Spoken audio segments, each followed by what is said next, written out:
Olá, meu nome é Daniela Magalhães, eu sou enfermeira na Secretaria de Saúde, tenho mestrado e doutorado na área de tocoginecologia e finalizei agora o meu pós-doutorado em saúde coletiva. E atualmente eu atuo na Secretaria de Saúde na vigilância das infecções sexualmente transmissíveis e sou referência técnica para a sífilis.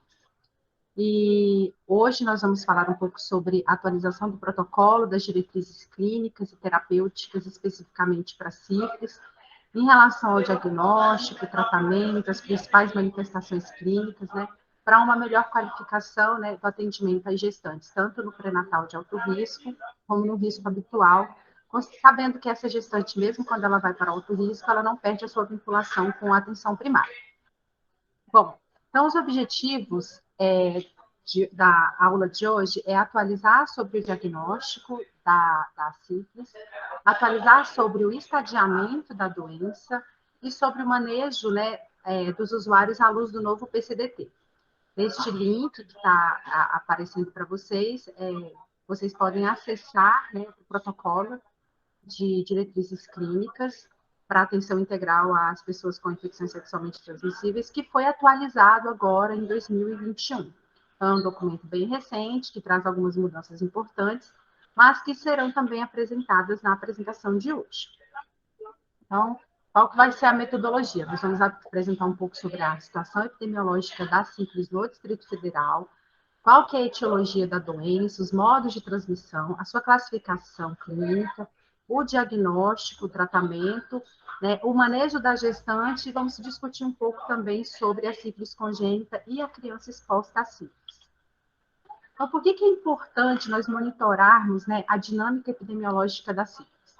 Porque a sífilis, ela é uma doença que, além de ser uma grande mimetizadora, ela é uma doença que passa por longos períodos de latência. O que isso significa? Significa que as pessoas que estão doentes, elas ficam assintomáticas por um longo período de tempo e, portanto, elas estão adoecidas, transmitindo a doença sem ter esse conhecimento.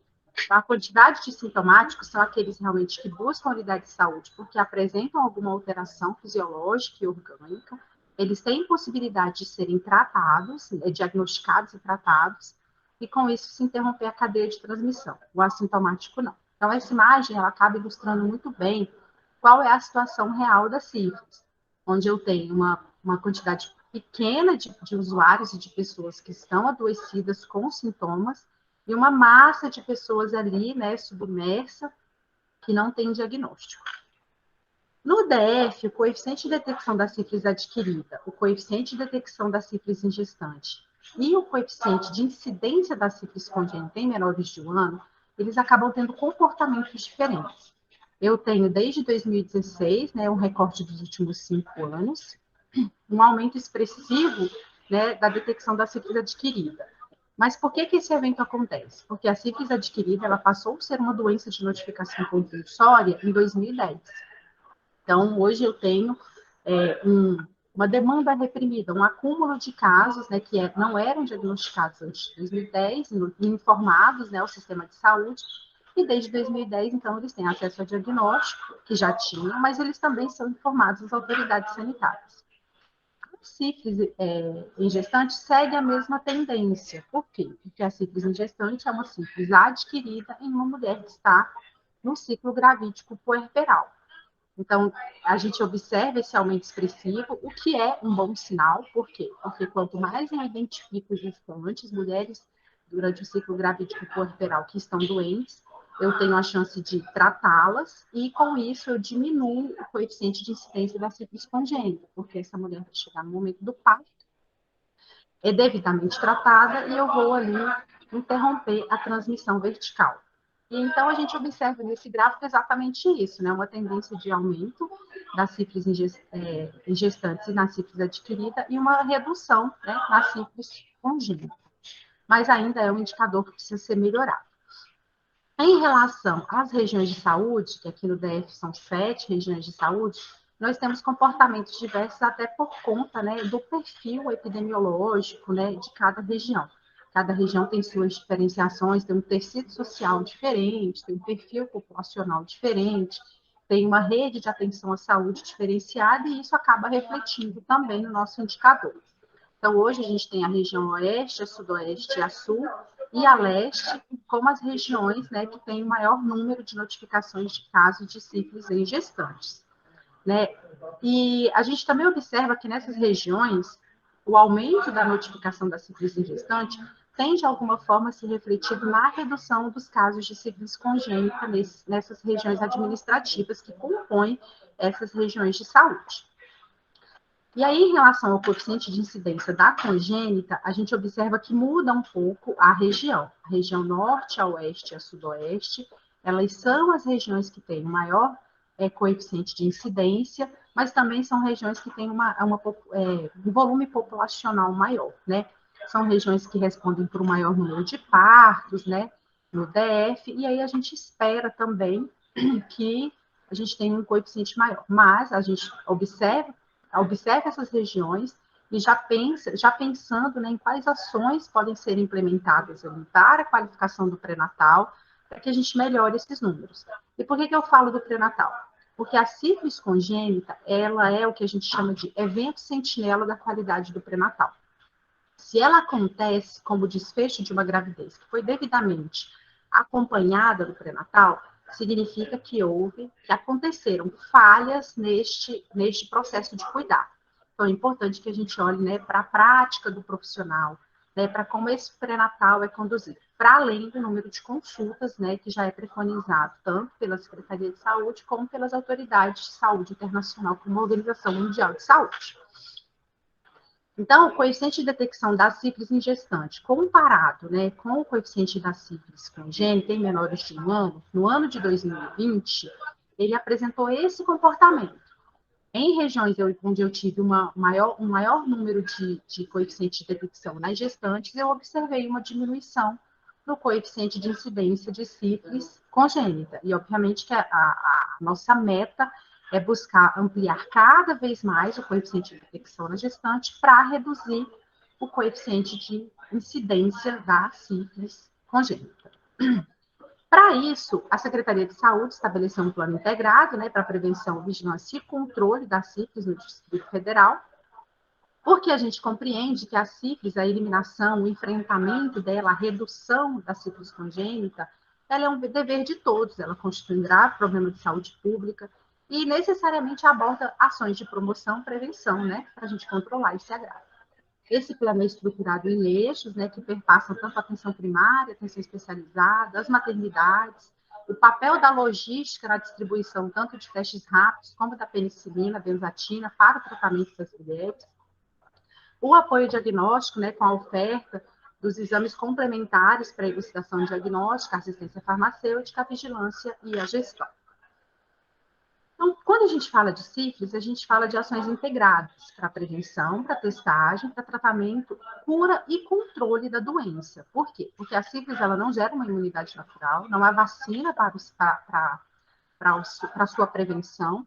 E o paciente, o usuário, né, a pessoa, ela pode se infectar tantas quantas forem as vezes que ela se expor, né, em uma relação sexual com uma pessoa infectada que muitas vezes desconhece o seu diagnóstico. Então, a gente precisa abordar, falar sobre saúde sexual e reprodutiva, rastrear os assintomáticos, ou seja, aquele usuário que chega nas unidades de saúde, por qualquer que seja a queixa, mas que é sexualmente ativo, ofertar testagem, né, para essa pessoa, considerando, né, o seu histórico, né, de prática sexual, identificar sinais e sintomas, estabelecer o diagnóstico, notificar o caso, tratar imediatamente esses casos, incluindo a busca ativa pelas parcerias e tratar também essas parcerias, monitorar após o tratamento, né, para a gente realizar controle de cura, avaliar risco de novas infecções e trabalhar sempre na perspectiva da rede de referência e contra-referência. Então, o que é a sífilis adquirida? A sífilis adquirida é uma doença causada por essa bactéria que está aí na imagem, que se chama Treponema pallidum, né? É uma espiroqueta, e ela é uma infecção bacteriana, sistêmica, crônica, porém curável. Quando não tratada, ela evolui para estágios de gravidade variada. A maioria das pessoas, elas são assintomáticas. Quando apresentam sinais e sintomas, eles às vezes não percebem ou não valorizam, e isso faz com que se mantenha, né, a cadeia de transmissão. Na gestação, a sífilis apresenta consequências graves para o concepto, e no Brasil a gente observa uma reemergência dessa doença, e o DF está incluído, né, nesse cenário de reemergência da sífilis. Hoje nós podemos falar que, em nível de Brasil, nós observamos um descontrole, né, da sífilis congênita, exatamente porque os meus casos de sífilis adquirida vêm aumentando de forma exponencial. Então, a transmissão da sífilis ela é por via sexual e pela via vertical. O contágio ele é maior nos estágios iniciais da infecção, que é a sífilis primária, quando a manifestação clínica é o cancro duro, e a sífilis secundária, onde as lesões elas são majoritariamente lesões de pele. No entanto, essa transmissão sexual ela diminui gradativamente à medida que ocorre a progressão da doença, ou seja, à medida que a doença vai se cronificando e eu não tenho mais lesões. A espiroqueta ela tem grande capacidade de penetrar membranas mucosas, independentemente de solução ou não de continuidade, e as lesões se tornam raras e inexistentes a partir do segundo ano da doença. Então, no primeiro ano de doença, é onde eu tenho uma alternância de sinais e sintomas, até que a doença chega num processo de cronificação, onde eu tenho lesões mais raras, praticamente inexistentes, que é quando a doença entra nesse período de latência, e o diagnóstico é majoritariamente laboratorial. Em gestantes, a transmissão vertical pode ocorrer em qualquer fase da infecção, diferentemente da sífilis adquirida na população não grávida, né? Onde esse período de latência eu diminuo bastante a transmissão pela via sexual. Mas na gestante isso é diferente. Independentemente do estágio, né, da doença que ela se encontra, ela pode fazer uma transmissão vertical. A infecção fetal, ela é muito influenciada pelo estágio da doença materna. Quanto maior, ela é muito maior, né, nos estágios primários e secundários, onde eu tenho exuberância de sinais e sintomas, e eu tenho lesões ativas da doença, e pelo tempo em que esse bebê, dentro da barriga da mãe, fica exposto a essa treponemia materna. Então, quando a gente pensa que no início da infecção eu tenho uma treponemia muito maior, esse bebê está sob um risco muito maior. Quando essa mulher ela está numa fase de latência mais tardia, ou seja, eu não consigo definir qual é o prazo da infecção dela, qual o período, quanto tempo ela está infectada, eu ainda persisto com esse risco, né, da transmissão vertical, porém, esse risco, ele é menor do que naquelas fases, né, mais iniciais. Nas fases iniciais, a literatura nos fala de até 70%, 80%, né, de risco de transmissão vertical, e nas fases mais tardias, de latência mais tardia, em torno de 30%, que ainda é um número bastante significativo. Ela pode ocorrer, a transmissão vertical pode ocorrer durante o parto vaginal, se a mulher apresentar lesão sifilítica, né, na genitália, porém, esse evento é mais raro. A sífilis, ela se classifica clinicamente em dois estágios. Um estágio recente, com até 1 ano de evolução, e uma fase mais tardia, que é uma doença com mais de 1 ano de evolução. A sífilis recente, ela pode ser primária, que é quando eu observo o cancro, né, no local da inoculação da bactéria, a fase secundária e a fase latente. Então, a sífilis recente, ela pode ser primária, secundária e latente recente, se eu tenho uma doença com até 1 ano de evolução. E ela é tardia, é latente tardia ou terciária com mais de 1 ano de evolução. Lembrando que a sífilis terciária é uma doença que, como nós vamos ver mais para frente, se caracteriza por uma intensa destruição tecidual. Então, é bem difícil nós encontrarmos por aí pessoas e gestantes, né, principalmente, com uma doença em um estágio tão avançado. Nossas gestantes, majoritariamente, elas estão numa fase de latência tardia da doença. E por que é importante nós sabermos isso? Por quê? Porque essa classificação clínica é quem define o tipo de tratamento que eu vou ofertar para essa mulher. Então, a sífilis primária era caracterizada pelo cancro duro. Então, sempre que eu observo uma lesão cancroide, eu preciso desconfiar de sífilis. Obviamente que eu também preciso pensar nas outras ISTs que cursam com úlceras e cancros, mas eu também preciso, primeiramente, pensar em sífilis. Então, ela é uma úlcera geralmente única, indolor, com bordos endurecidos, bem delimitados, com fundo liso e limpo. Evolui também com uma linfadenopatia inguinal, mas que também pode ser generalizada, essa úlcera dura entre 3 e 8 semanas e ela desaparece de forma espontânea, independentemente do tratamento que esse paciente, que essa pessoa vai buscar. Essa fase ela é altamente infectante. Por quê? Porque essa lesão ela é extremamente rica em treponema. E como eu disse anteriormente, o treponema ele tem uma alta capacidade, até pela sua formação, a sua forma espiralada, de penetrar membranas mucosas. Nas mulheres, essa fase primária é bem mais difícil de ser identificada. Por quê? Porque esse cancro ele não causa sintomas, ele não dói, não incomoda, não apresenta prurido, né? E a sua localização, geralmente, na mulher, pode se dar ali na parede vaginal, no sepse, no períneo, e a mulher pode simplesmente não perceber e não buscar tratamento. Então, a partir da exposição, a doença tem um breve período de incubação, que dura em média 21 dias, podendo durar de 10 a 90 dias. E a lesão inicial, né, a primo-infecção, é um cancro duro com adenopatia regional. Sífilis secundária, ela já tem uma caracterização diferente. As lesões, elas são muito mais dermatológicas e muito dessa fase da doença é encontrado e ela é diagnosticada nos ambulatórios e nos consultórios de dermatologia. Então, a doença se caracteriza por erupções cutâneas em forma de máculas ou roséolas, né, que são chamadas as roséolas ciríticas, principalmente no tronco e nas palmas das mãos e nas plantas dos pés.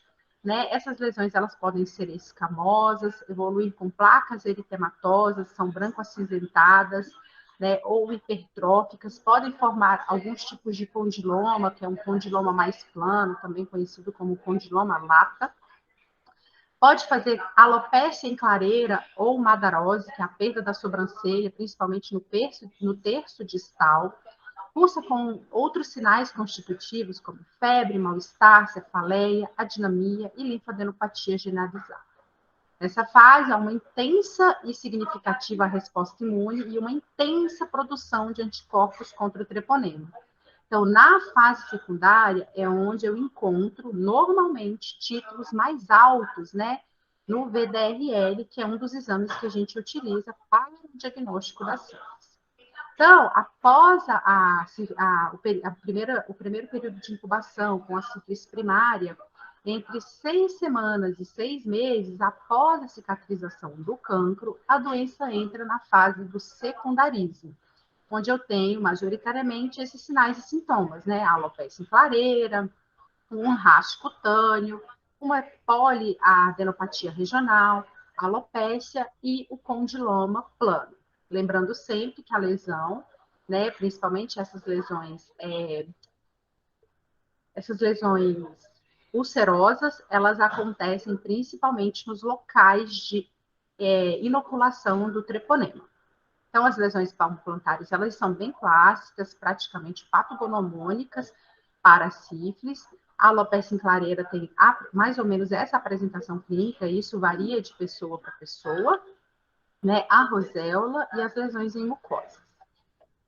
Então, toda erupção cutânea sem causa determinada, ela deve ser investigada com testes para sífilis, né? A gente pode pensar em algum tipo de alergia, algum tipo de dermatose, pode, mas a gente precisa também pensar sifiliticamente. Aquela lesão de causa determinada pode ser uma manifestação clínica de sífilis. Então, a sífilis latente, que é a primária, secundária e latente, recente, ela constitui a maior parte, né, dos diagnósticos. Ou seja, porque a pessoa tem sintoma, busca o serviço de saúde e ali ela é diagnosticada e tratada.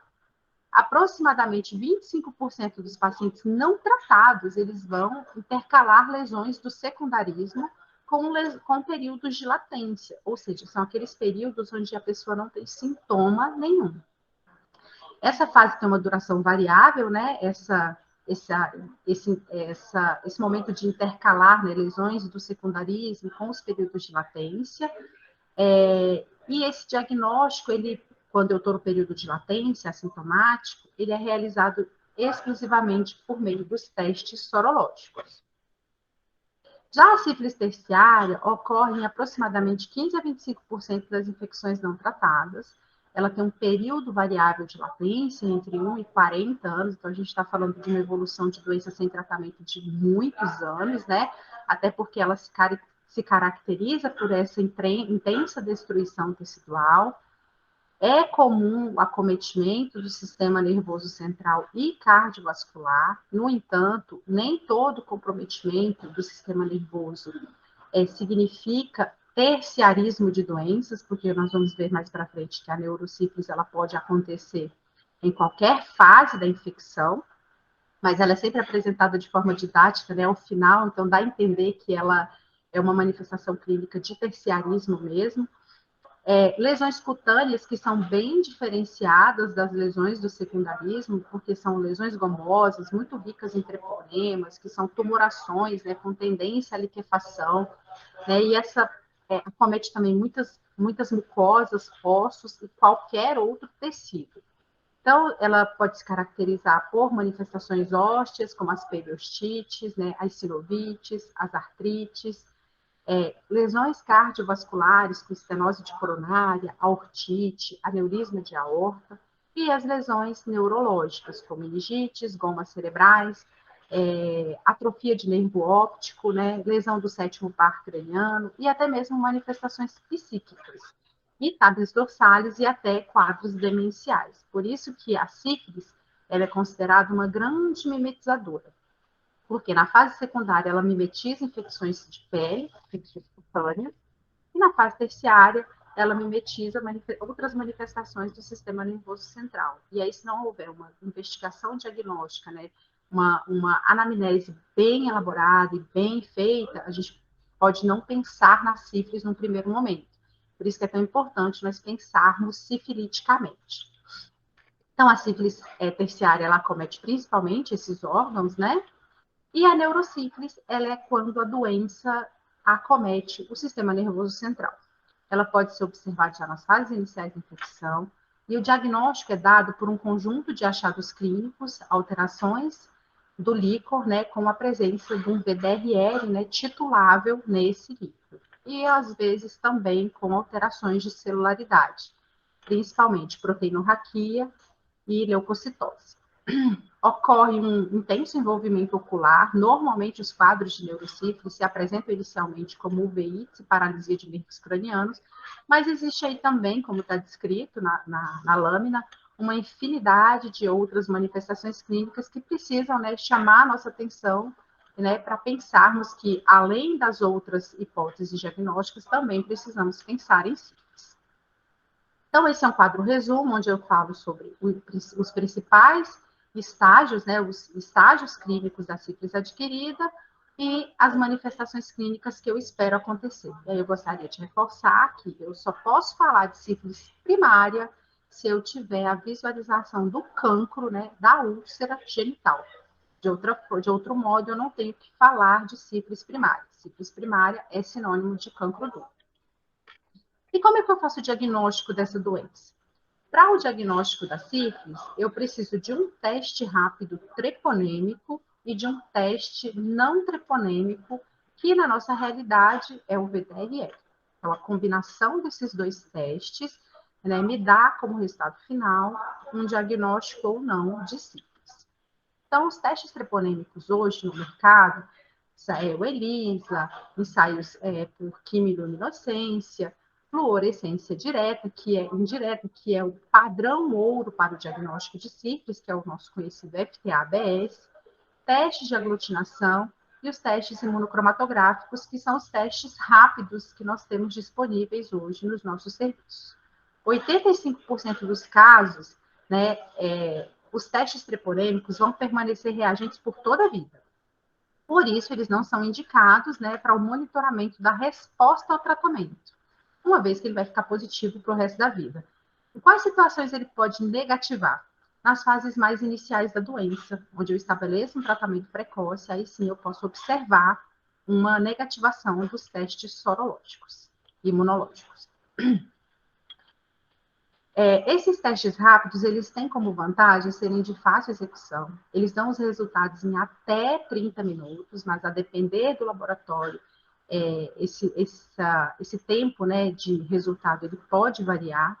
e eles podem ser realizados no momento da consulta, possibilitando o início imediato do tratamento, a depender de qual perfil de pessoa, de paciente, de usuário eu estou atendendo. E eu tenho os testes não treponêmicos, que eu tenho o VDRL, o RPR e o SR. Na nossa realidade, nós lidamos com o VDRL de forma majoritária, né? E ele é importante tanto para o diagnóstico como para o monitoramento da resposta ao tratamento e controle de cura. Esses testes, eles tornam-se reagente de 1 a 3 semanas após o aparecimento do cancro. O primeiro teste que se torna reagente após a exposição é o teste rápido, é o teste imunocromatográfico, são os testes treponêmicos. Então, para os métodos diagnósticos, eu tenho os testes imunológicos, né, que são divididos em não treponêmicos e treponêmicos, e a combinação de um teste treponêmico com um teste não treponêmico me dá o diagnóstico de sífilis. Agora, eu preciso chamar atenção para algumas questões. Por quê? Porque quando eu inicio a minha investigação diagnóstica com um teste não treponêmico do tipo VDRL, a análise isolada do título de um único resultado de um teste, normalmente ela se dá de forma equivocada. Porque não existe um ponto de corte para mais ou para menos que seja indicativo de doença ativa, né?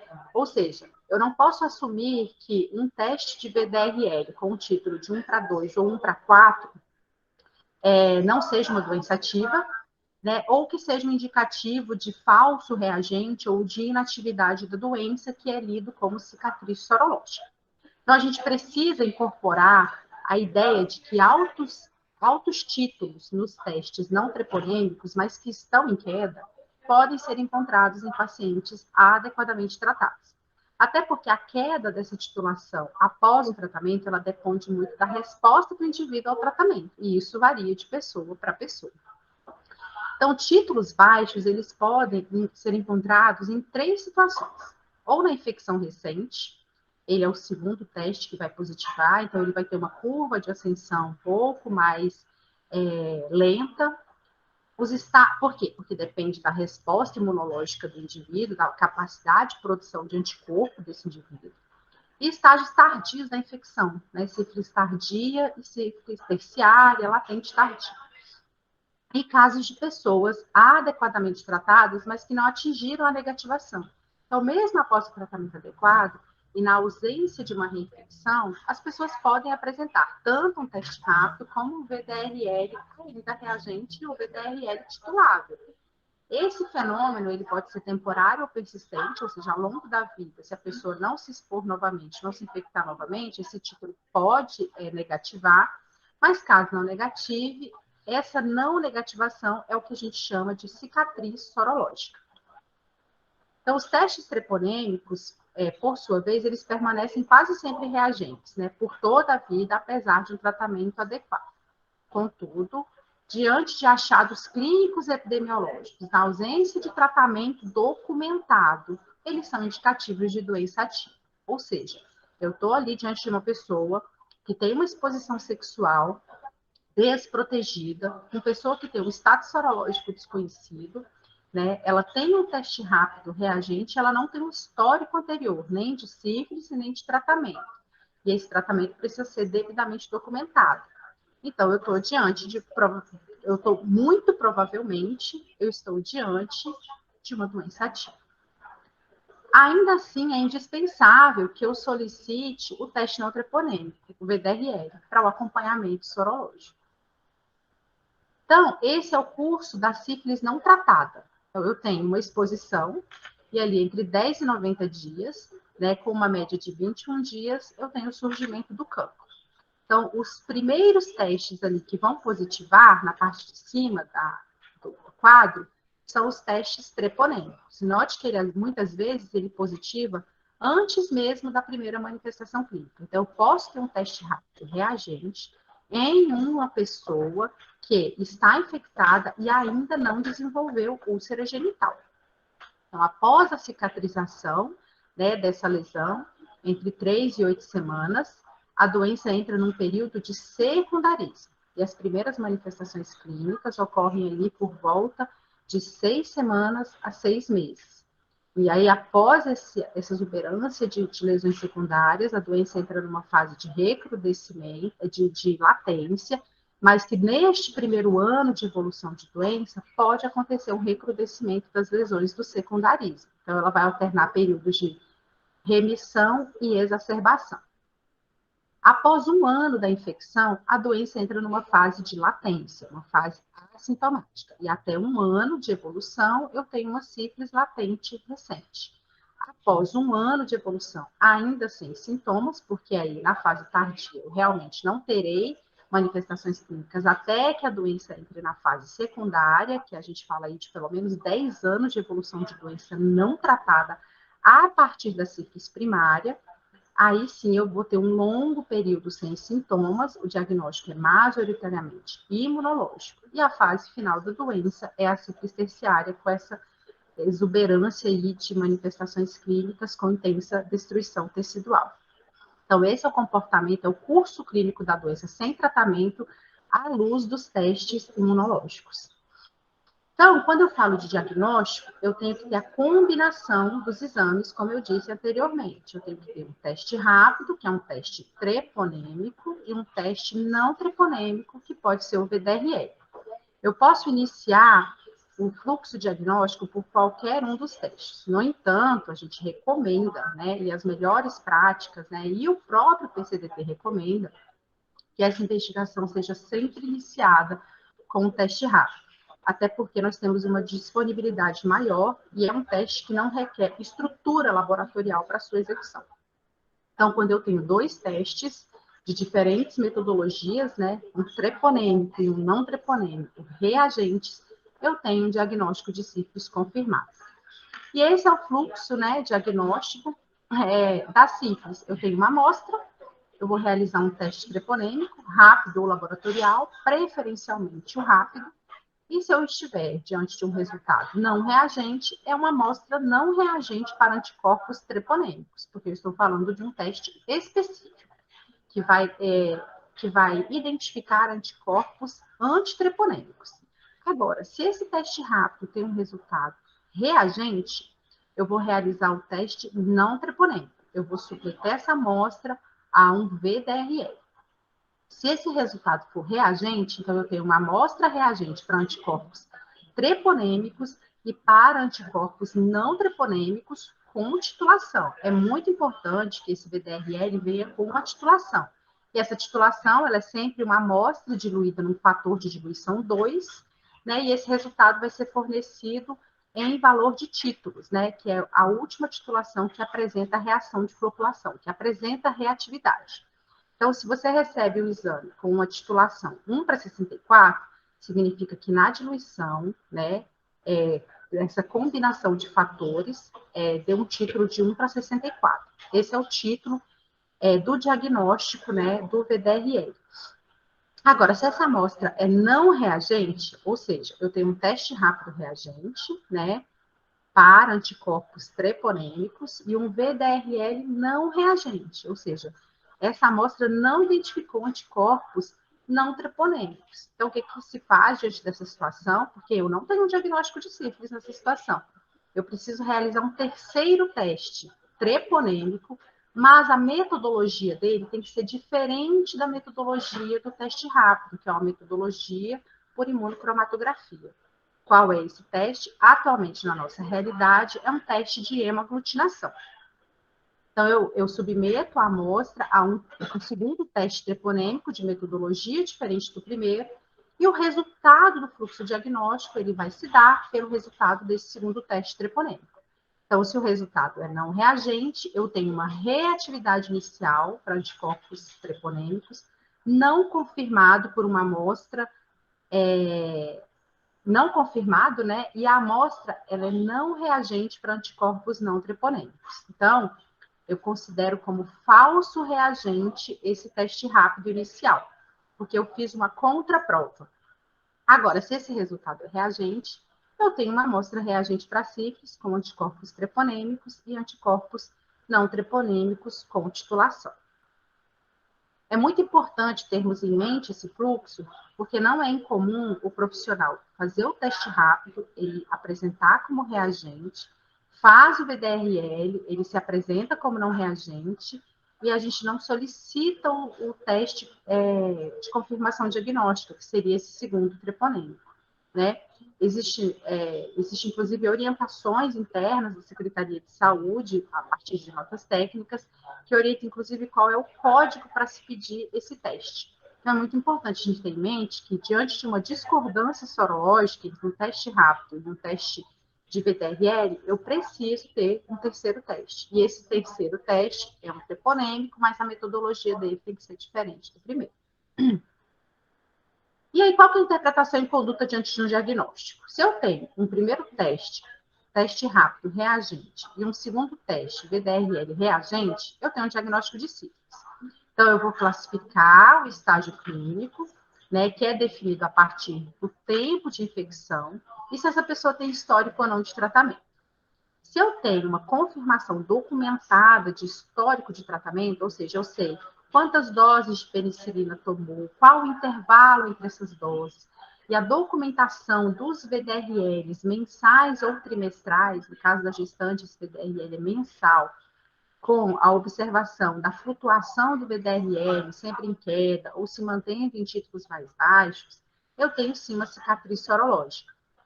Né? Agora, na ausência dessa informação, eu vou iniciar o tratamento. Então, a gente faz como conduta tratar, realiza o monitoramento com o teste não treponêmico, o VDRL, e notifica o caso.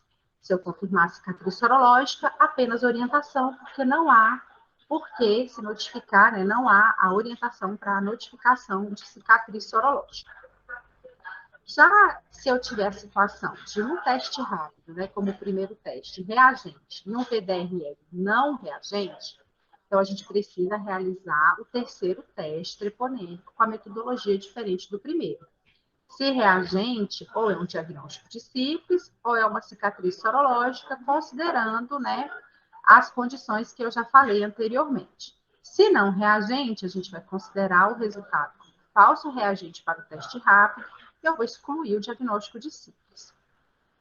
Agora, se o terceiro teste não está disponível, precisa se avaliar o risco, né? Fazer uma avaliação da exposição de risco. Por isso que uma boa anamnese é extremamente importante. Observar sinais e sintomas, histórico de tratamentos anteriores para a definição de consulta. Ainda assim, se a suspeita clínica é forte para infecção de sífilis primária, a gente aguarda 30 dias, repete o teste não treponêmico, mas a gente inicia tratamento. Quando a suspeita clínica ela é maior, né, para a infecção ativa.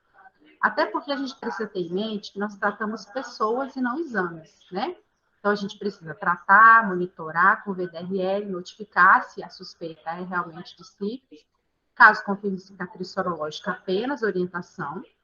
Né? Agora, no caso da suspeita, recolhe novamente esse VDRL e, se ele persistir como não reagente, é apenas orientação. Agora, se há uma suspeita clínica, inicie imediatamente o tratamento e repete o VDRL com 30 dias. Agora, na situação onde o primeiro teste é um VDRL reagente e o segundo teste é um teste rápido não reagente, a gente segue aquela mesma orientação de realizar o terceiro teste treponêmico com metodologia diferente e o resultado do fluxo se dá pela interpretação do terceiro teste. Então, se reagente, ou é um diagnóstico, ou é uma cicatriz. Se não reagente, considera o falso reagente para o primeiro teste e exclui o diagnóstico de sífilis. E até porque é importante a gente pensar nisso, porque o VDRL ele é um teste sensível e ele não tem uma grande especificidade para sífilis. E existem inúmeras condições clínicas que fazem esse teste ficar reagente, inclusive com alguma titulação, como, por exemplo, a própria gravidez. Né? Por isso que a interpretação isolada de um único título, ela é equivocada, né? A gente precisa de outros elementos, de outros testes imunológicos para a gente falar se a gente está diante ou não de um caso de sífilis.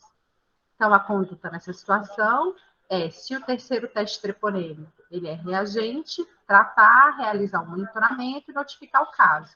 E sempre que se confirmar cicatriz sorológica, é manter orientações em relação ao status sorológico e não notificar o caso. porque não é caso. Agora, diante da situação onde eu tenho um VDRL não reagente, um teste rápido não reagente, a gente não realiza teste complementar, né? Agora, se houver suspeita clínica, aí sim a gente inicia o tratamento e repete, né, a testagem com 30 dias. Agora, a gente não pode condicionar o início do tratamento a resultado de exame. Né? Então, se eu tenho uma suspeita clínica e eu vou pedir para repetir esse exame em 30 dias, mas a minha suspeita clínica é maior, eu preciso iniciar o tratamento.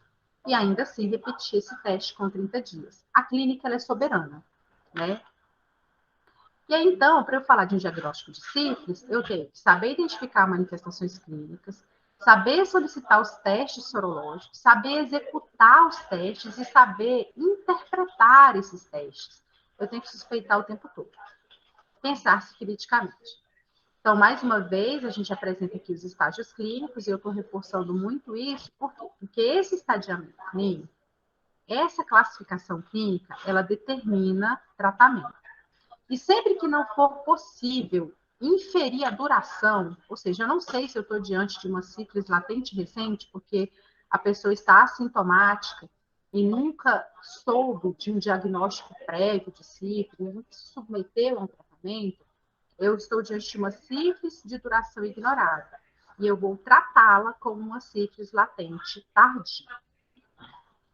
Por quê? Porque o tratamento recomendado para qualquer que seja a pessoa doente com sífilis, ela é penicilina benzatina. Existe um tratamento, né, alternativo, mas que a gente vai compreender mais para frente que ele é um tratamento de difícil adesão. Então, quando eu estou diante de um caso de sífilis latente recente, primária e secundária, o tratamento é com penicilina benzatina, 2.400.000 unidades internacionais, sendo 1.200.000 unidades em cada glúteo, numa dose única. Mesmo para gestantes? Mesmo para gestantes. A gente precisa romper com essa cultura de que, porque é gestante, independentemente da classificação clínica, ela vai tomar 3 doses de penicilina. Ela vai se submeter a um tratamento com 7.200.000 unidades. Né? Se eu estou diante de uma gestante com lesões do secundarismo, se eu estou diante de uma gestante que no ano anterior tinha um teste rápido não reagente, no ano seguinte ela tem um teste rápido reagente, eu estou diante de uma sífilis latente recente. Eu vou tratá-la com 2.400.000 unidades.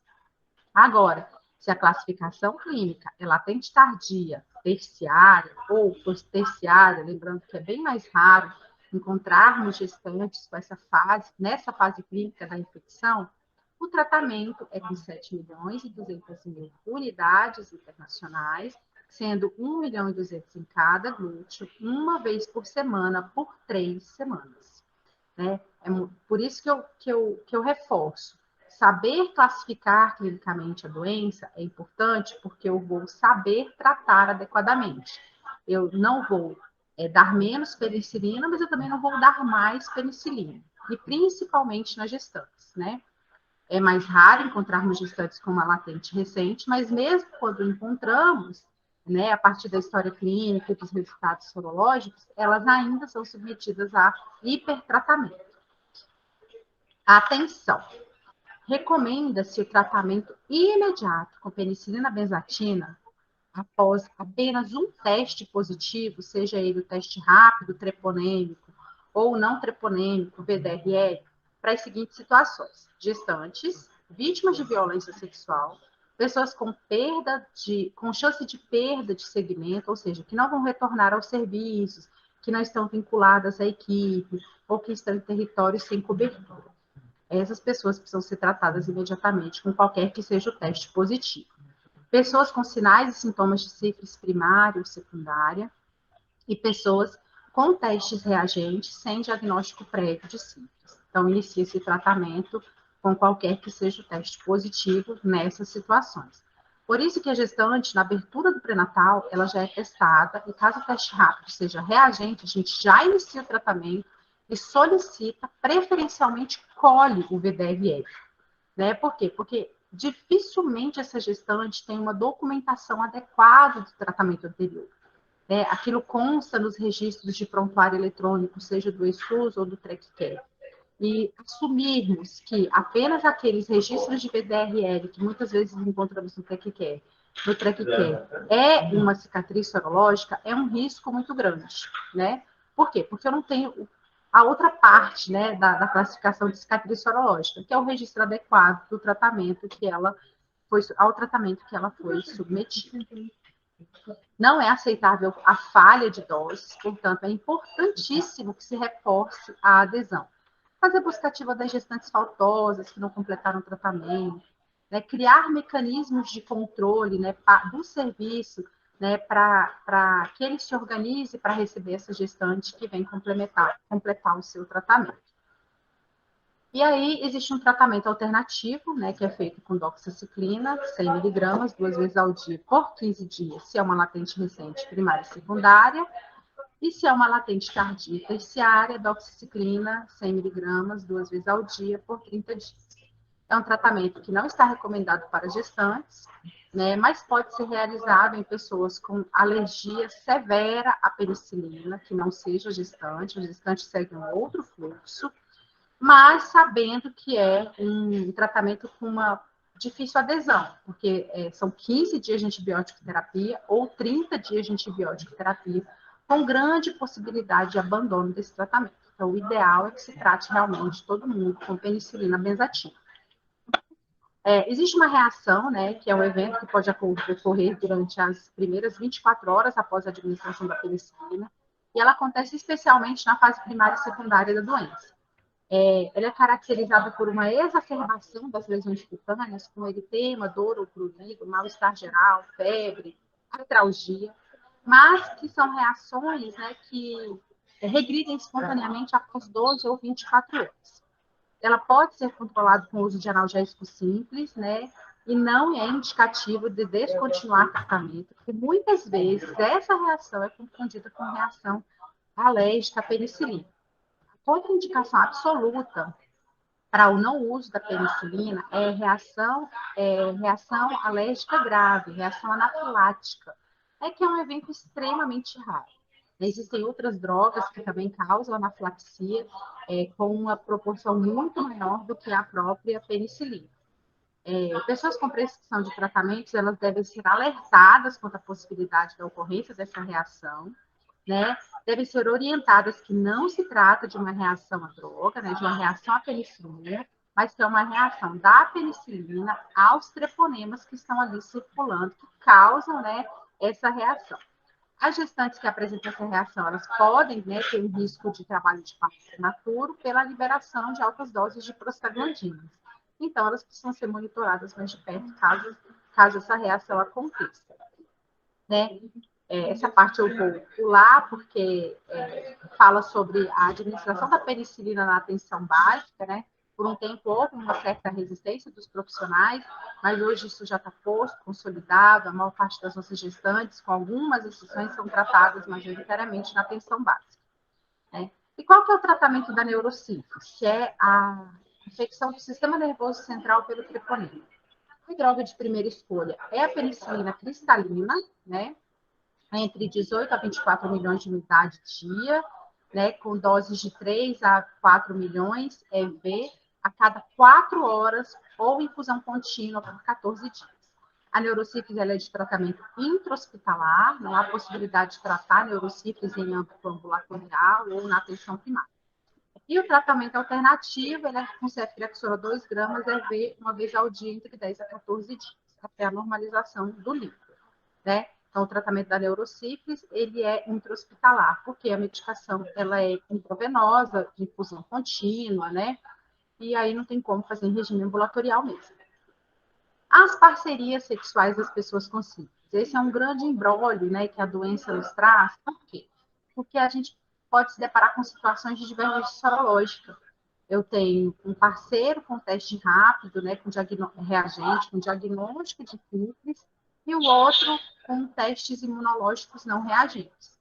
No entanto, independentemente do status sorológico e do resultado desses testes imunológicos, essas pessoas precisam ser tratadas, presumidamente com esquema para sífilis recente, se o parceiro, né, ou exposto a menos de 90 dias, porque ele pode estar no período de janela imunológica.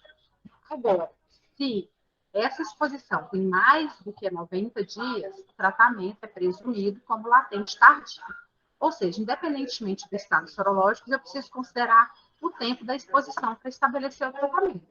Mas todas as parcerias sexuais de pessoas com sífilis, elas devem ser tratadas, tá? Não há possibilidade de não tratamento, por quê? Porque a pessoa tratada pode se reinfectar com um parceiro que não foi tratado. E aí, como se dá um monitoramento pós-tratamento? Ele é através da dosagem do teste não treponêmico usado no diagnóstico. Ou seja, se eu usei no diagnóstico o VDRL, eu vou seguir com o monitoramento com o VDRL. Preferencialmente feito, né, com o mesmo kit, com o mesmo fabricante, com o mesmo técnico, no mesmo laboratório. Por quê? Porque é um exame que tem inúmeras limitações. Ele é operador dependente, ele é muito enviesado pelo olhar do examinador, né? Ele pode, mesmo com o mesmo examinador, apresentar divergências, né, ali na titulação. Obviamente que a gente não está falando de divergências grotescas, né?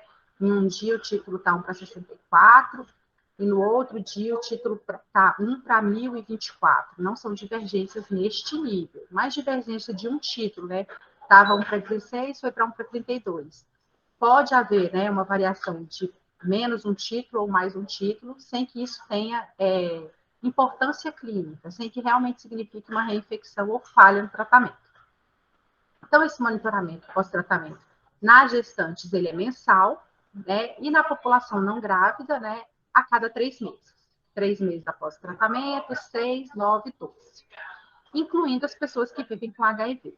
Mas gestante que vive com HIV, o monitoramento também é mensal. O monitoramento ele é fundamental para classificar a resposta ao tratamento, identificar a possível reinfecção e definir a conduta mais adequada, mais correta para cada um desses casos. A resposta ao tratamento, didaticamente, ela é classificada de duas formas. Ou eu tenho uma resposta imunológica adequada, ou eu vou ter critério para retratamento, seja por reativação ou reinfecção. A resposta imunológica adequada, atualmente é considerado o sucesso do tratamento, uma resposta imunológica adequada, quando eu tenho teste não treponêmico não reagente. No entanto, nós já sabemos que essa negativação pode não ser alcançada. Por quê? Porque ela vai depender do estágio clínico da infecção, né, do período em que essa mulher foi tratada, né, em relação ao desfecho ali no parto. Então, se eu estou falando de uma sífilis recente, eu preciso observar queda da titulação em pelo menos 2 diluições do teste da linha de base. O que é o teste da linha de base?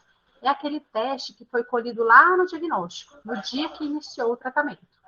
Eu preciso olhar para aquele VDRL, para aquela titulação, e a partir daquela titulação, observar queda da diluição, queda da titulação, né, corrigindo, em 2 diluições. Ou seja, eu iniciei com o título 1 para 32 e ele caiu para 1 para 8 em até 6 meses.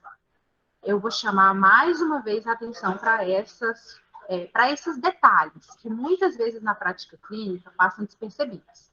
Se eu estou falando de sífilis recente, a paciente após o tratamento, ela tem até 6 meses para apresentar essa queda da titulação em pelo menos 2 diluições.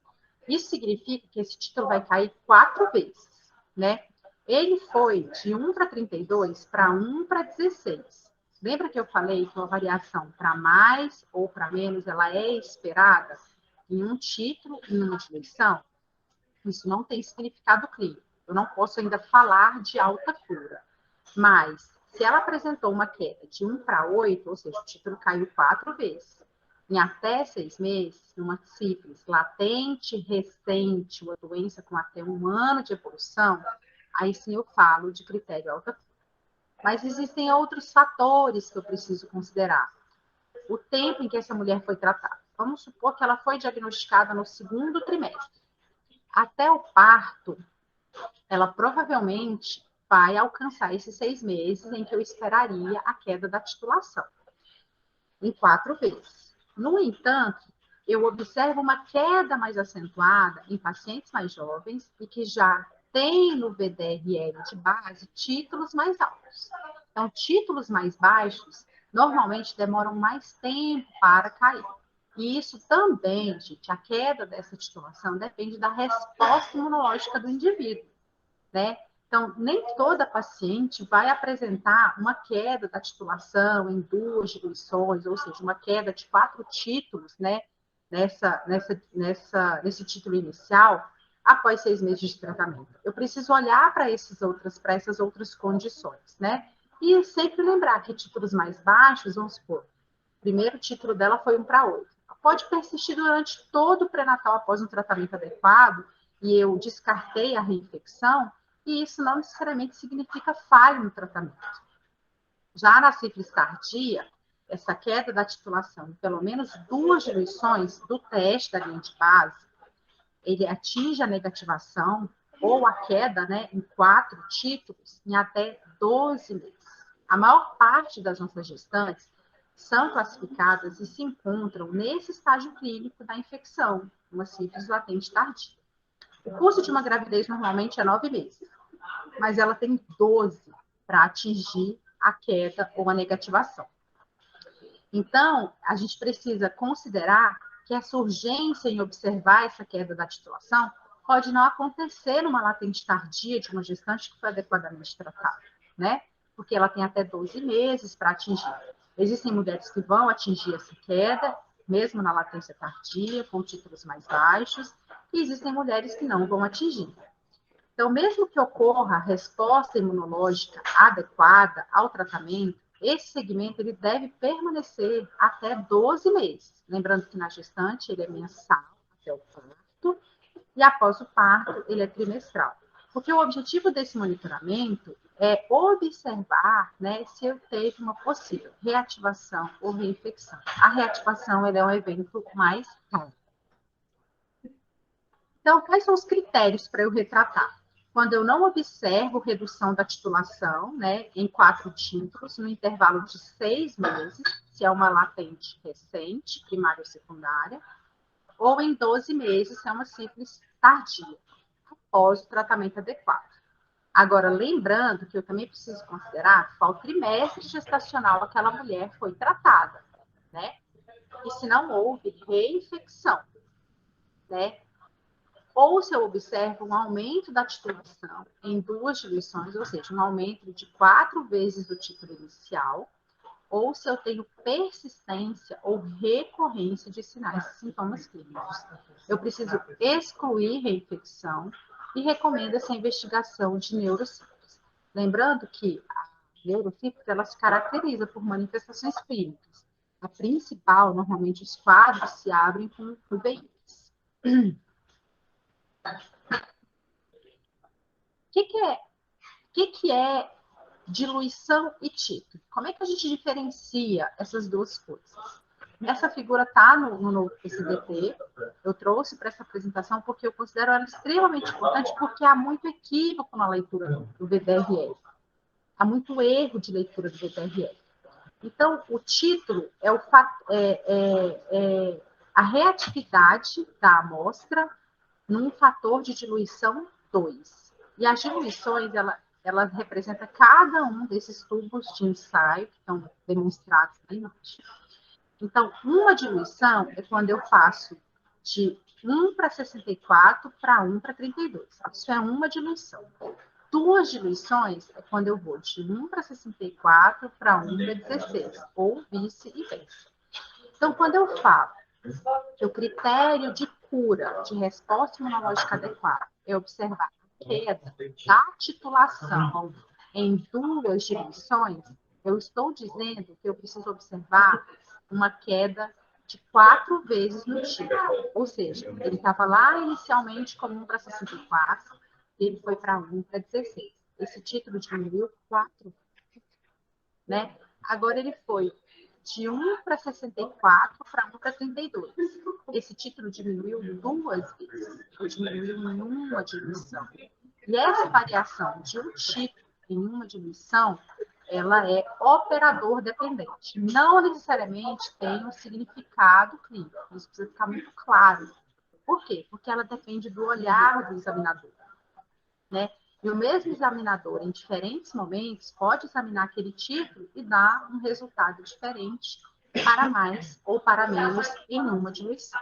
Então, isso é muito importante nós considerarmos. E o contrário também. Houve uma reinfecção porque houve aumento de um título. Então, se você está falando que houve aumento de um título, significa que aumentou 2 vezes. Ele foi de 1 para 4 para 1 para 8. Isso não tem significado clínico, porque, de novo, essa variação é esperada pela limitação do próprio exame. Por isso, nós consideramos fortemente que a reinfecção, a falha no tratamento, ela aconteceu quando eu observo um aumento em 4 títulos, ou seja, o aumento do título em 2 diluições, né? Então, a gente precisa ter isso muito claro em mente, para a gente não ficar retratando gestantes que estão apresentando variações de um título para mais ou para menos, porque isso não tem significado clínico. Então, quais são as recomendações importantes, né, para o diagnóstico e para o monitoramento? Para a investigação de casos novos, iniciar a testagem com teste rápido. Caso a pessoa tenha histórico de sífilis, eu inicio apenas com VDRL, porque eu preciso observar se esse VDRL aumentou em duas titulações, a partir do VDRL lá do final do segmento do tratamento anterior. Por isso que a documentação de todos os tratamentos que essa pessoa fez para sífilis ao longo da vida dela, porque ela pode sofrer várias restrições, ela é tão importante. Quando há indicação do início de tratamento, somente com o teste reagente, de preferência o teste rápido, a gente precisa coletar para realizar o teste não treponêmico no mesmo dia que eu iniciei o tratamento. Realmente naquele primeiro dia, eu inicio o tratamento, já colho o VDRL. E isso, para gestante, eu costumo dizer que é carregar a gestante no colo. Eu preciso garantir, né, eu preciso assegurar que aquela mulher vai colher esse VDRL no dia que ela iniciou o tratamento. Né, porque eu preciso ter esse VDRL de linha de baixo, para eu observar essa queda, essa flutuação. Para o monitoramento do tratamento com o VDRL, somente a avaliação de um título de mais ou menos 2 diluições possui relevância clínica. Variação de apenas uma diluição, 1 para 8 ao diagnóstico e a reatividade de 1 para 4 ou 1 para 16 no monitoramento do tratamento, podem representar apenas uma diferença de interpretação laboratorial. Eu quero que isso fique muito claro, porque a gente precisa aprender a ler VDRL para a gente não ficar hipertratando gestantes. Para a gente não ter a realidade de gestantes com 18 doses de penicilina, simplesmente porque houve um aumento de um título em uma diluição, que é simplesmente uma diferença de interpretação laboratorial, porque o exame tem uma subjetividade. A possibilidade de negativação completa dos testes ela é diretamente proporcional à precocidade do diagnóstico do tratamento, bem como da resposta imunológica do indivíduo. Então, eu preciso assumir que tem indivíduos que não vão atingir essa negativação. Quanto mais tardio é o tratamento, maior será a possibilidade de o teste rápido treponêmico permanecer reagente por toda a vida. E do teste não treponêmico permanecer estabilizado, 1 para 2, 1 para 4, sem que isso indique necessidade de retratamento. O monitoramento mensal das gestantes da população geral aos 3 e aos 9 meses não tem por intuito observar meramente a queda da titulação, porque a gente já viu que tem vários fatores que influenciam essa queda, mas principalmente descartar o aumento da titulação em 2 divisões, o que sim configura, né, esse aumento de 4 vezes do título inicial, configura a reinfecção, reativação e a necessidade de retratamento não somente da gestante, mas também das parcerias sexuais. E aí o que a gente observa muito é que as gestantes são retratadas e retratadas e retratadas, mas que não há um retratamento das parcerias sexuais. Então, na gestante, a transmissão vertical ela acontece em até 80% de forma intraútero. Pode ocorrer, né, essa transmissão no parto vaginal, se houver presença, né, de lesões no momento do parto, mas é um evento mais raro. E a sífilis em gestante ela é responsável por 30% a 50% de morte intraútero, parto pré-termo ou morte neonatal. E abortamentos, né? Então, as gestantes elas devem ser testadas para sífilis na primeira consulta, no segundo e no terceiro trimestre e na internação para o parto. Os casos de abortamento natimorto também, as mulheres devem ser testadas, né, na maternidade, e as histórias de exposição de risco e violência sexual. Então, a mulher chega no serviço com um histórico de exposição a partir de uma relação sexual consentida. Ela deve ser testada. A gente não testa só os casos de violência, né? A exposição de risco em relações consentidas também precisam ser testadas. E aí a gente tem um resumo, né, de como deve acontecer os testes para ISTs, né, que tem um impacto negativo na gravidez e que pode cursar com transmissão vertical, né, é estabelecido no âmbito da rede cegonha do DF. A classificação clínica da sífilis em gestante obedece à mesma lógica da sífilis adquirida, né, até um ano de evolução, latente recente, primária e secundária, tardia com mais de um ano de evolução, latente tardia, terciária. Se eu não tenho como estimar a duração dessa infecção, sífilis de duração ignorada, eu vou tratar como latente tardia. Não pode ser realizado, não há que se falar, né, em tratamento alternativo para gestantes, porque a penicilina benzatina é a única droga que atravessa a barreira placentária e trata o concepto, né? Como sífilis adquirida, eu posso tratar a mulher não grávida, mas se eu trato uma mulher grávida com o tratamento alternativo, com doxiciclina, eu tratei ela, mas eu não tratei o componente fetal. Por isso, não existe possibilidade de outro tratamento para a gestante que não seja penicilina benzatina. Mas e a gestante que tem alergia? Só retomando aqui a lâmina anterior. A gestante com alergia documentada à penicilina, com reação anafilática grave, elas devem ser dessensibilizadas. Isso, o próprio PCDT traz essa possibilidade, e no Distrito Federal, aqui em Brasília, essa dessensibilização acontece no ambulatório de reação à droga do Agarram. Elas são encaminhadas com relatório, com a prescrição da penicilina, elas vão fazer essa dose em ambiente intra-hospitalar, né, após a sensibilização, mas o segmento, né, pós-tratamento, deve ser feito na atenção primária. Né, gestante com teste rápido reagente para sífilis, ela é considerada portadora de sífilis até prova em contrário. Na ausência de tratamento adequado, recente e documentado, elas deverão ser tratadas no momento da consulta. Existe evidência de que o benefício, né, desse tratamento precoce suplanta o risco e o custo do tratamento, né, com a penicilina benzatina. É uma droga barata, né? Não é uma droga cara. Não traz um custo, um impacto financeiro significativo para o SUS, né? Existem medicamentos muito mais caros.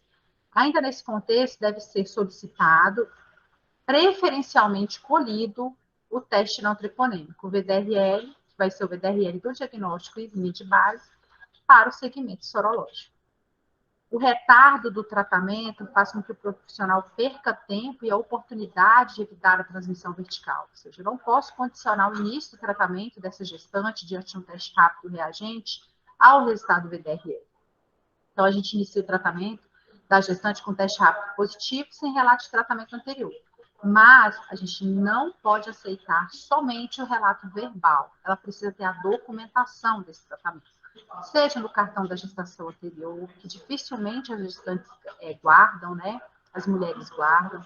Seja no ESUS, no prontuário eletrônico do ESUS, seja no TRECCare, que é o nosso prontuário eletrônico, Secretaria de Saúde. Mas isso precisa estar documentado. Qual a classificação clínica, quantas doses tomou, qual foi o intervalo entre as doses. E como foi o comportamento do VDRL após esse tratamento. É importante.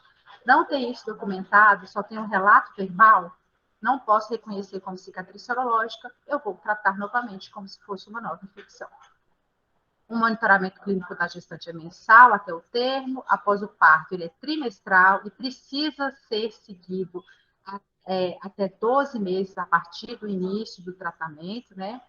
E a gravidez também é assunto de homens. Então, além de estimular a participação do pai e do parceiro durante todo esse processo, é essencial que ele também seja testado e tratado, independentemente do status sorológico. A penicilina é a única opção segura e eficaz para o tratamento, né, das nossas gestantes. Então, esse é um quadro resumo sobre o segmento da gestante com sífilis, né, para de forma mais mnemônica, né, nos orientar como proceder, né, diante do resultado do teste, como é que eu faço a leitura desse VDRL para classificar como resposta imunológica adequada, né, quando que eu vou retratá-lo. E aí, o acompanhamento da gestante com sífilis, ele deve obedecer critérios clínicos e assistenciais, e eles vão considerar alguns fatores. Então, a gestante ela é considerada adequadamente tratada quando ela é tratada com penicilina benzatina, quando o início do tratamento se deu até 30 dias antes do parto, ou seja, não é o final do tratamento, é o início. A primeira dose ela precisa ser administrada 30 dias antes do parto. O esquema terapêutico foi prescrito de acordo com o estágio clínico da doença. Se ela é uma latente recente, 2.400.000. Se ela é uma latente tardia, 7.200.000. Quando eu respeito o intervalo recomendado entre as doses. E aqui é uma mudança significativa e que impacta muito os nossos serviços e que foi uma mudança no atual PCDT. Em gestantes, o intervalo entre as doses ele não deve ultrapassar 7 dias. No PCDT anterior, ainda se considerava como tolerável um atraso entre as doses de até 14 dias. Mas esse atraso entre as doses de até 14 dias, ele somente é aceitável a partir do PCDT de 2021 em pessoas não gestantes. Nas gestantes, se esse intervalo entre as doses ultrapassar 7 dias, o esquema deve ser reiniciado, porque é tratamento inadequado. E aí eu reforço muito que é reiniciar. Eu não posso completar aquele esquema. Eu preciso recomeçar. Ela vai tomar dose 1, dose 2 e dose 3, se a classificação clínica dela pede um tratamento com 3 doses de penicilina, 7.200.000 unidades. Então, isso é muito importante, impacta muito os nossos serviços, porque agora eu preciso ter um controle muito maior, uma busca ativa muito mais intensa, né, para gestantes faltosas que não completaram o tratamento. A avaliação quanto ao risco de reinfecção, tratar todas as parcerias sexuais, né? E aí, quando há uma boa vinculação, quando há uma relação de confiança entre profissional e paciente, né? Ela vai realmente colocar se existem ou não outras parcerias sexuais, ou se ela realmente tem uma parceria única, mas essa parceria única precisa ser tratada, independentemente do status sorológico dela. Mesmo diante de um resultado não reagente, eu preciso tratar a parceria pela exposição sexual, porque ela é parceria sexual de uma pessoa com sífilis. E eu preciso ter também a documentação da queda do título do teste não treponêmico, em 4 vezes, ou em 2 diluições, em 6 meses, para latente recente, ou em 12 meses, para latente tardia, após a última dose da penicilina, ou seja, após a conclusão do tratamento. Né? E aí eu vou considerar isso como resposta imunológica adequada. Mas eu preciso que vocês também se recordem que outros fatores, né, impactam nessa queda. O período do diagnóstico do tratamento, se foi já no final do segundo trimestre ou no início do terceiro trimestre, isso tudo interfere, né, nessa queda da titulação. Então, isso são também elementos que precisam ser considerados. Presença de sinais e sintomas, mesmo após o tratamento, essa mulher não foi retratada, enfim, é uma análise clínica e assistencial, ela não é somente uma análise de exames laboratoriais. Lembrando mais uma vez, nós lidamos com pessoas, nós tratamos pessoas, nós não tratamos exames. Somente para reforçar que essas parcerias sexuais elas podem estar infectadas e ainda assim apresentar testes não reagentes, mas elas devem ser tratadas, né? Como sífilis presumida, né? Apenas uma dose, se essa exposição foi com menos de 90 dias. Agora, no caso de latente, de uma sífilis reagente, né, com um teste reagente, a gente segue as recomendações de tratamento da sífilis adquirida no adulto, classifica a infecção e utiliza preferencialmente a penicilina benzatina, na dose, né, prescrita adequada para aquela classificação clínica. Então, os critérios para retratamento da gestante obedecem os mesmos critérios de retratamento da sífilis adquirida no adulto, né? Quando eu não observo a redução dessa titulação em 6 meses, né? Se eu estou falando de uma sífilis latente recente, ou em 12 meses, né? Se eu estou falando de uma latente tardia. Lembrando que essa queda, né? Ela, novamente, está muito relacionada ao tempo em que essa mulher foi tratada. E eu tenho aí um aumento, né, da titulação em 4 vezes ou em 2 diluições, né, em qualquer momento do segmento. E aí, em qualquer momento do segmento, se eu observar a partir do VDRL da linha de baixo, de base, né? Por exemplo, aquele VDRL era 1:4, e aí ele foi para 1:32. Eu estou diante claramente, ou para 1:16. Eu estou diante realmente e claramente de uma reinfecção.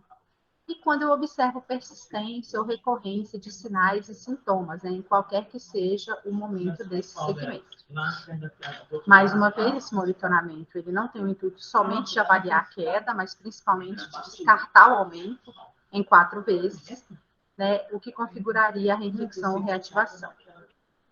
E aí a gente entra na sífilis congênita, que é quando tudo aquilo que eu expliquei anteriormente, né, fracassa. A mulher realmente se reinfectou, eu perdi o tratamento de alguma parceria sexual que ela não informou, né, ou ela se infectou lá no final do 3º trimestre, porque existe também um intervalo muito longo, né, entre a testagem no início do 3º trimestre e o desfecho parto ali no final do 3º trimestre. Então, nesse período, ela pode se infectar, né? E aí, a gente vai estar diante de o quê? De um quadro de sífilis congênita ou de criança exposta. Lembrando que a criança exposta é quando eu tenho uma mãe que foi adequadamente tratada. A OMS estima que 1 milhão de gestações por ano em todo o mundo, elas cursam com complicações relacionadas à sífilis. A sífilis congênita responde por mais de 300 mil mortes fetais neonatal e coloca em risco, né, de morte prematura mais de 200 mil crianças. Então, assim, é um evento absolutamente prevenível, por isso que ele é evento sentinela da qualidade do pré-natal. No Brasil, nos últimos 5 anos, a gente observou um aumento constante e expressivo no número de casos de sífilis em gestante, congênita adquirida, mas se eu tenho um bom controle da sífilis adquirida e da sífilis na gestante, esse controle impacta diretamente, né, o meu coeficiente de incidência da sífilis congênita. E a sífilis congênita é o resultado da transmissão do treponema pela corrente sanguínea da gestante infectada para o concepto pela via placentária. Ou ocasionalmente por lesão no momento do parto, né, vaginal, e aí eu tenho o que a gente chama de transmissão vertical.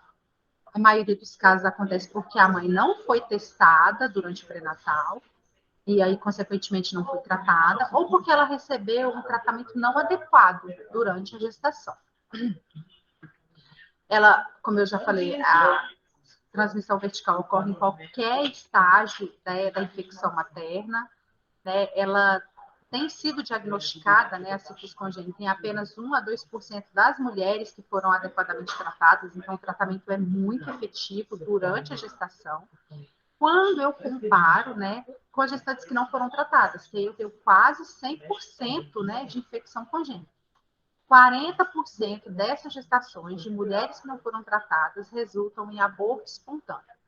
Então, mulheres que chegam em situação de abortamento que não iniciaram pré-natal, é muito importante que se teste ela no momento ali da curetagem, do procedimento de AMI.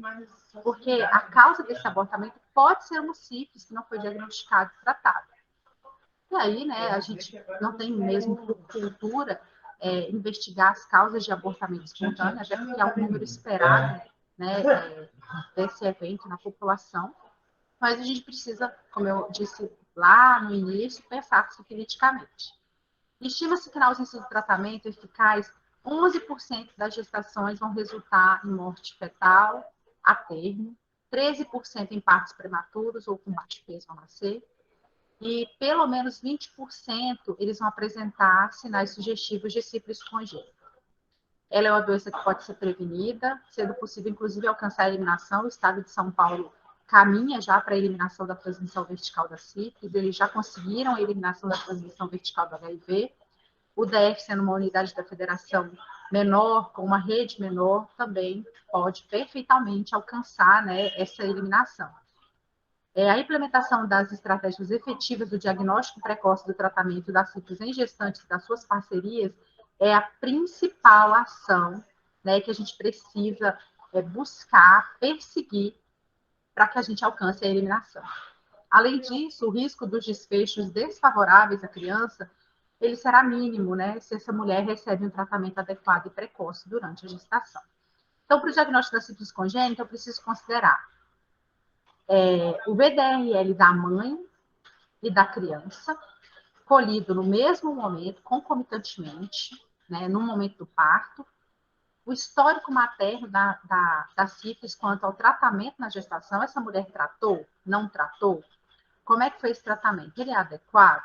Ele tratou as parcerias sexuais? Né? Então, eu não tenho risco de reinfecção? Sinais e sintomas clínicos da criança e exames complementares. Aí sim eu posso falar de um diagnóstico de sífilis congênita analisando todos esses fatores, né? Não é um exame isolado, até porque o diagnóstico da sífilis congênita ele é um diagnóstico complexo. Então, quando eu falo que eu tenho uma criança exposta, quando eu estou diante de uma criança assintomática, com a mãe com tratamento adequado, e o título dessa criança, ou ele é não reagente, ou ele é menor, em até um título, né, ou ele é maior que o materno em até um título. Ou seja, o título materno é 1 para 2 e o DRN é maior, pode ser maior ou igual a 1 para 4. Então, se essa criança tiver um título de até 1 para 8, ainda assim eu tenho uma titulação que me permite falar em criança exposta. Mas o principal componente que eu preciso olhar para classificar essa criança como exposta ou sífilis congênita é o tratamento materno.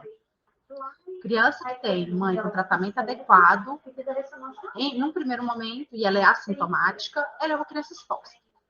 Agora, se ela tiver algum sintoma, algum parâmetro que altere essa avaliação clínica, aí eu já não posso pensar em criança exposta. Eu preciso pensar em sífilis congênita, mas eu também preciso pensar nas outras TOCs, né? Elas devem seguir um monitoramento clínico e laboratorial, mas não devem ser notificadas. Hoje, diferentemente da criança exposta ao HIV, que elas são notificadas, eu não notifico criança exposta a sífilis. E aí eu tenho todo um fluxograma, né, que eu recomendo que vocês olhem, né, como ele deve ser avaliado, lido, né, para que se classifique adequadamente essa criança. Então, a testagem paralela da mãe e da criança no pós-parto imediato, com o mesmo tipo de teste, não treponêmico, ou seja, testei mãe com VDRL, vou testar bebê com VDRL.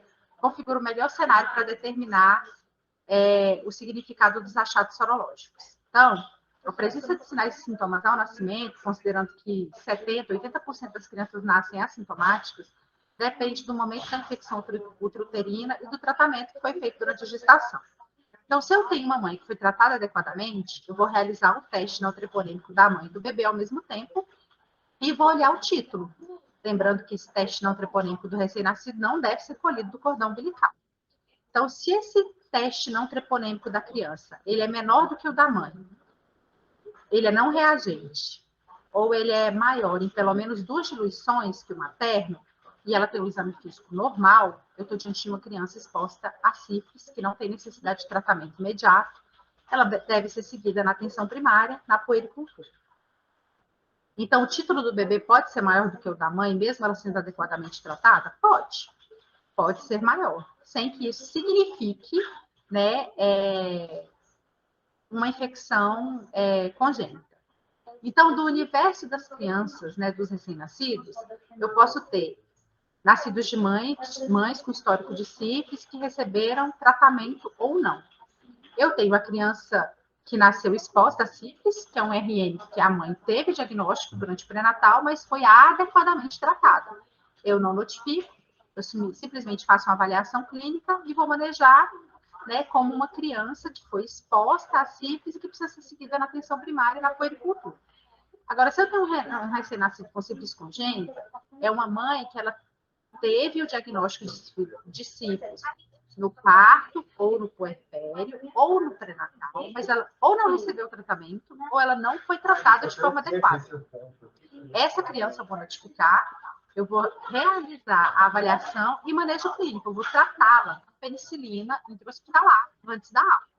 Então, eu tenho duas possibilidades desse recém-nascido que nasceu com uma mãe com sífilis. Ou ele é exposto, porque a mãe foi adequadamente tratada, ou ele é sífilis congênita, porque a mãe ou não foi tratada, ou foi tratada de forma não adequada. As principais manifestações clínicas da sífilis Elas mimetizam também com outras manifestações clínicas de outras infecções, né, fetais ou por transmissão vertical, mas as principais é prematuridade, baixo peso, hepatomegalia, linfadenomegalia generalizada, anormalidades radiográficas, por isso que é importante fazer a avaliação de raio-x de ossos longos, corrimento nasal e icterícia. Agora, se a mãe foi tratada adequadamente na gestação, o que eu vou fazer? Colher o VDRL simultâneo. E é simultâneo. Né? A gente observa muito, né, nos relatos dos prontuários que muitas vezes escolhe-se esse VDRL da criança 2, 3 dias após o nascimento. Né? E esse VDRL precisa ser simultâneo. Então, se essa criança nasceu de uma mãe adequadamente tratada, tem um exame físico normal, tem um VDRL menor que o da mãe, ou maior em pelo menos 2 diluições, eu estou diante de uma criança exposta. Né? Se ela tem um resultado de teste treponêmico não reagente, ela não vai receber tratamento e vai ser seguida na atenção primária. Agora, se o teste treponêmico é reagente e essa criança tem algum sintoma, né, ela é sintomática, ela é prematura, ou ela é baixo peso, ou ela cursou com uma icterícia sem relação com o sistema BO, eu preciso, além da sífilis, pensar em outras TOFs, como sífilis, rubéola, tóxico, citomegalo, né, herpes vírus, considerar se essa prematuridade ou baixo peso não tem relação com outras condições perinatais, como hipertensão gestacional, outras condições maternas, né, que impactam, né, o crescimento, o desenvolvimento fetal. Agora, quando eu falo de uma mulher que não foi tratada de forma adequada na gestação, eu vou notificar como sífilis congênito e vou tratar como sífilis congênito. Quando eu falo que eu vou tratar e manejar como sífilis congênito, essa criança precisa fazer hemograma, glicemia, raio-x de ossos longos, de tórax, coletar exame do líquor, né? Observar esse exame clínico. Se eu tenho um exame clínico normal e eu não tenho alterações laboratoriais, eu tenho um VDRL licórico normal, né, e não reagente, essa criança vai tomar 50 mil unidades de penicilina dose única.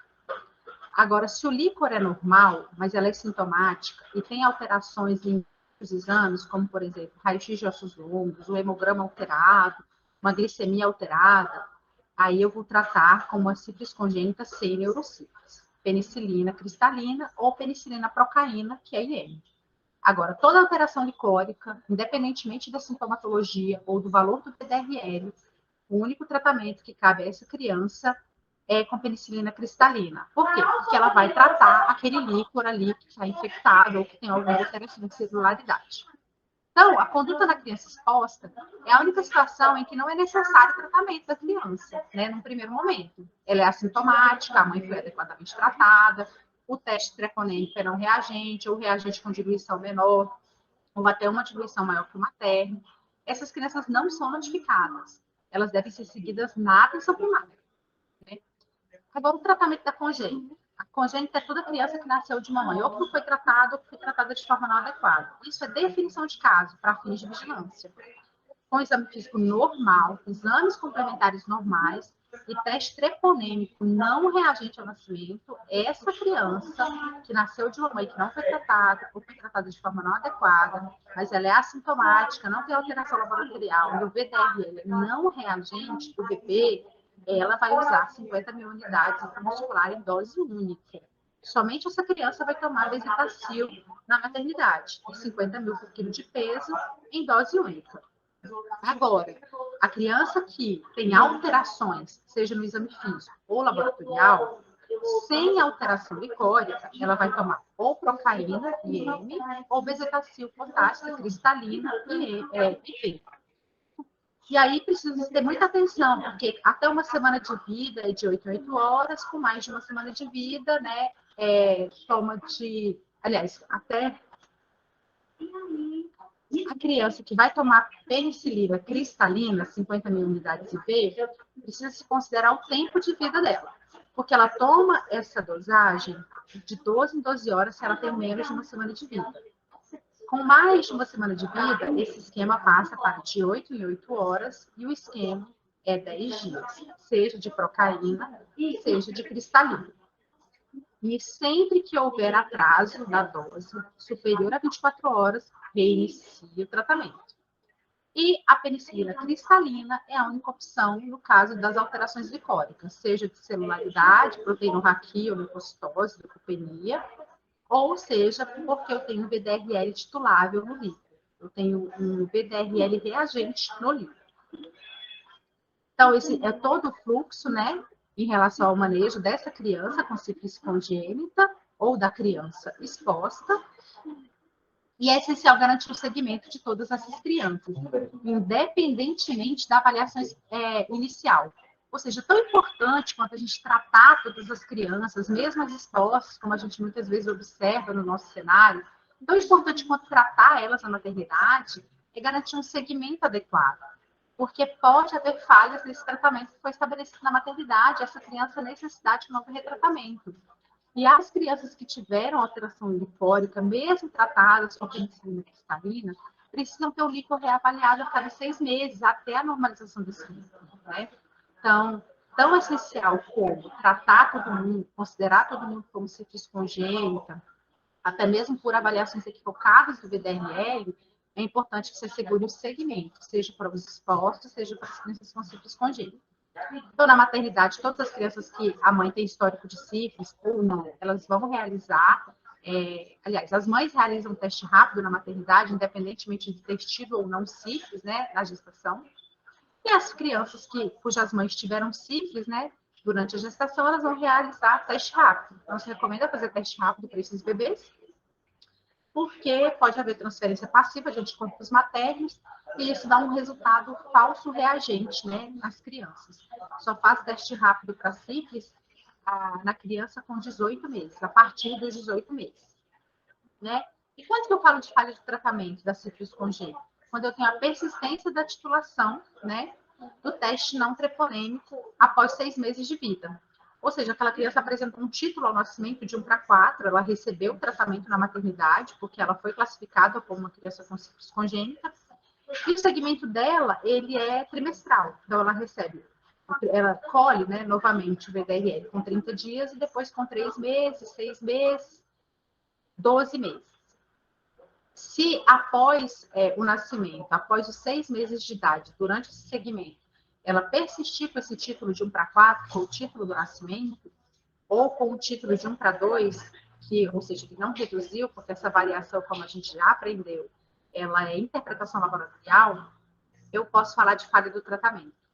Ou ela tem um aumento desse título, né? Ou seja, ela saiu da maternidade com o título de 1 para 4, e lá no segmento dos 30 dias ou dos 3 meses, ela apresenta um título de 1 para 8. Então, a gente precisa reinternar, investigar novamente neurocífilis, né? Investigar a infecção em outros sítios e retratar essa criança. Por isso que eu reforço, tão importante como classificar e tratar todo mundo na maternidade, considerando que todo mundo é sífilis congênita, a gente precisa garantir o segmento, porque é o segmento que também vai me dar a segurança de que não houve falha naquele tratamento do bebê. Então, o segmento ele é feito com monitoramento laboratorial com o PDRL, com 30 dias, 3 meses, 6, 12 e 18 meses. Esse segmento ele pode ser interrompido, né? O segmento com o PDRL pode ser interrompido após 2 testes não reagentes consecutivos, ou seja, se com 30 dias e 3 meses o teste de VDRL veio não reagente, eu posso interromper esse segmento laboratorial. Agora, se não houver o declínio, a criança deverá ser investigada como sífilis congênita, realizar os exames complementares e muitas vezes retratada. Se ela for uma exposta, além de tudo isso, precisa se notificar como caso de sífilis congênita. O teste treponêmico, o teste rápido treponêmico, não é obrigatório de ser realizado aos 18 meses, mas a gente recomenda fortemente que seja, né, até para que se informe isso também na ficha de investigação do caso. E no segmento, o segmento dessa criança, ele pode se dar, né, na rotina habitual da puericultura, né, com retorno para checagens de exames fora dessa agenda mínima, né, da puericultura e do crescimento e desenvolvimento da criança. E aí é muito importante, né, que a gente volte nos formulários de investigação e de notificação para informar os resultados desse segmento, né, e aproveitar esse momento do segmento da criança para avaliar o risco, né, e até mesmo tratar outras ISTs maternas e oferecer teste rápido, porque não é incomum também encontrarmos mulheres que se infectam durante o puerpério, se reinfectam durante o puerpério. E o segmento da congênita, ele também se dá a partir da agenda básica da puericultura, com o retorno para avaliação dos exames, e a principal atenção que nós precisamos ter é em relação ao desenvolvimento neuropsicomotor, além das consultas com especialistas focais, como a oftalmologia, né, a audiologia e a neurologia, que devem ser semestrais nos primeiros 24 meses de vida dessa criança. E aí há uma diferenciação importante que o segmento laboratorial ele é por 18 meses, mas o segmento clínico ele deve seguir até os 24 meses, né, com bastante atenção em relação a esses déficits auditivos, neurológicos e oftalmológicos, que é onde a criança apresenta os maiores riscos, né, de dano e deterioração. Então, os exames complementares das crianças com sífilis é VDRL na maternidade, né? Todos. Teste rápido não é obrigatório, mas caso seja realizado somente a partir dos 18 meses. E todos os demais exames, eles devem ser repetidos, né, reavaliados de acordo com as alterações clínicas e a critério médico. Agora, o líquor, se houver alteração, né, na investigação na maternidade, ele precisa ser reavaliado a cada 6 meses, né, até a sua normalização. Então, esse é o principal desenho de rede de cuidado à criança com sífilis e à criança exposta. Ou seja, na atenção básica, eu não posso perder a oportunidade de diagnosticar precocemente, né, essa mulher no pré-natal. Caso ela seja uma mulher que esteja sendo cuidada no alto risco, também testar, oferecer tratamento, documentar adequadamente, tratar parcerias sexuais, porque em qualquer que seja o nível de atenção, eu não posso perder a oportunidade do diagnóstico precoce do tratamento oportuno.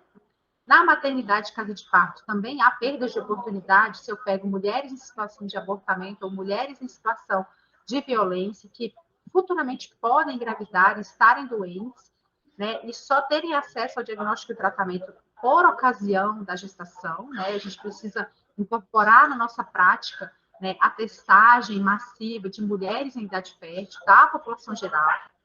Como eu disse lá no início, oferecer testagem para os usuários que buscam serviços de saúde, em qualquer que seja o nível de atenção, independentemente do motivo da busca, né? Considerar a atenção básica como uma coordenadora e ordenadora de cuidado, né? E trabalhar nessa perspectiva, né, de referência e contra-referência. E aqui na linha de cuidado, a gente apresenta brevemente, né, quais são os papéis de cada nível de atenção. Né? Cobrir, né, com pré-natal todas as gestantes e, para além do número de consultas, pensar também na qualidade dessa consulta, né, na qualidade das investigações, né, na qualidade da interpretação dos exames laboratoriais que são ofertados para essa gestante. Considerar as queixas, né, dessa mulher, né, fazer uma avaliação clínica, epidemiológica rigorosa, né, para que não perca essa oportunidade de diagnosticar e tratar as ISTs que podem ter um impacto severo, né, na qualidade de vida de bebês e das mulheres também, e das famílias. E aí, quando a gente fala de controle de sífilis, eu falo de promoção e prevenção para a saúde sexual e reprodutiva. A gente precisa desmistificar e falar sobre isso. A gente fala de diagnóstico, de tratamento, de abordagem de parcerias sexuais, de acompanhamento de cura e da notificação. E isso aqui diz muito sobre a integração da assistência com a vigilância. A partir da notificação, a gente consegue, inclusive, compreender qual que é a dinâmica dos serviços, quais são as principais lacunas, né? E onde a gente pode intervir para melhorar. E é isso, eu gostaria de agradecer pela oportunidade de estar falando de um tema que é tão caro para mim e me deixar à disposição, né? Me colocar à disposição para dúvidas, para sugestões, né? Esse é o nosso e-mail institucional e o nosso telefone institucional, né? E a gente está sempre disposto a estar treinando as equipes, estar qualificando as equipes, né? E orientando as equipes para o melhor manejo das mulheres e dos bebês. Muito obrigada.